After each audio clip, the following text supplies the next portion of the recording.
Bonjour à toutes et à tous et bienvenue dans ce nouvel épisode de l'e-learning Nalios. Alors aujourd'hui nous allons continuer nos vidéos sur l'application maintenance et cette vidéo sera consacrée à la création de tâches de maintenance de manière manuelle. Alors pour ce faire, il y a plusieurs moyens Donc soit vous vous rendez au niveau des demandes de maintenance, soit donc vous pouvez simplement créer. Soit vous pouvez vous rendre au niveau du calendrier et de cette même manière, vous pouvez directement choisir par exemple un créneau horaire. Donc si je veux demain, hop, je peux mettre un titre de l'événement. Je peux mettre test maintenance. Je peux faire créer et ensuite je dois aller sur modifier et donc de la même manière, j'ai directement ma date de prévu. Ou une dernière manière et qui est une manière assez pratique est de se rendre par exemple sur un équipement et on va sur maintenance et on fait créer.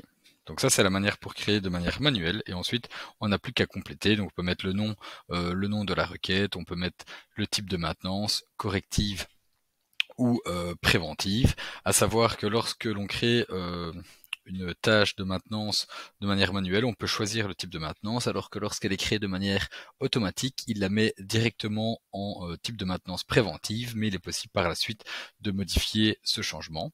Vous pouvez également choisir la date prévue. Donc la date prévue, c'est la date à laquelle je veux que la maintenance soit réalisée. Donc imaginons, moi je veux que ça soit fait pour demain, donc je peux choisir le 20 janvier et il me met la date, l'heure actuelle, donc on peut la laisser comme ça. On peut également à titre informatif mettre que notre réparation dure 1 heure. On peut également mettre un ordre de priorité et choisir un email CC. Cet email CC sert simplement au niveau du chatter, en fait vous pourrez envoyer une note ou un message à une personne qui n'est pas dans la base de données dans les utilisateurs Odoo en mettant son adresse mail en CC et il recevra une copie des messages. Et ensuite simplement vous allez donc enregistrer et cela va créer, ah oui il faut mettre un nom évidemment, maintenance test. Et en enregistrant, Odoo va vous créer automatiquement une activité de demande de maintenance pour le nom de l'utilisateur et la date à laquelle elle a été faite. Donc, une fois que c'est fait, étant donné qu'on sait que l'équipe est Socotec, si on retourne dans notre tableau de bord, on voit donc Socotec qu'il en a 8 à faire. Si je clique dessus, on voit qu'il y a bien maintenance de test et on peut la passer de nouvelle demande à en cours, par exemple.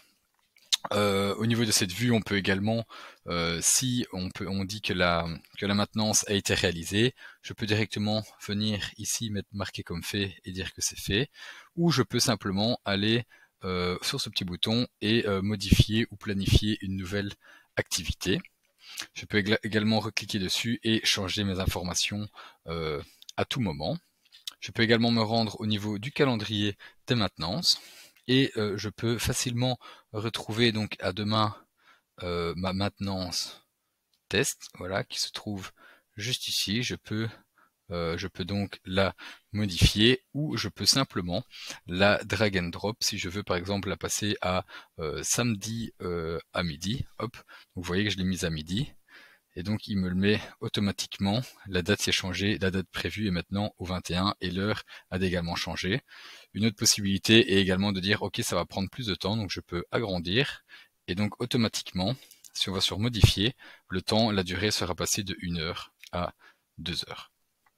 Une fois que votre maintenance est terminée, donc si vous savez que vous l'avez faite, même si elle était faite plus à l'avance, simplement vous allez sur test sur votre tableau de bord, vous récupérez votre maintenance test et vous pouvez aller la passer dans réparer.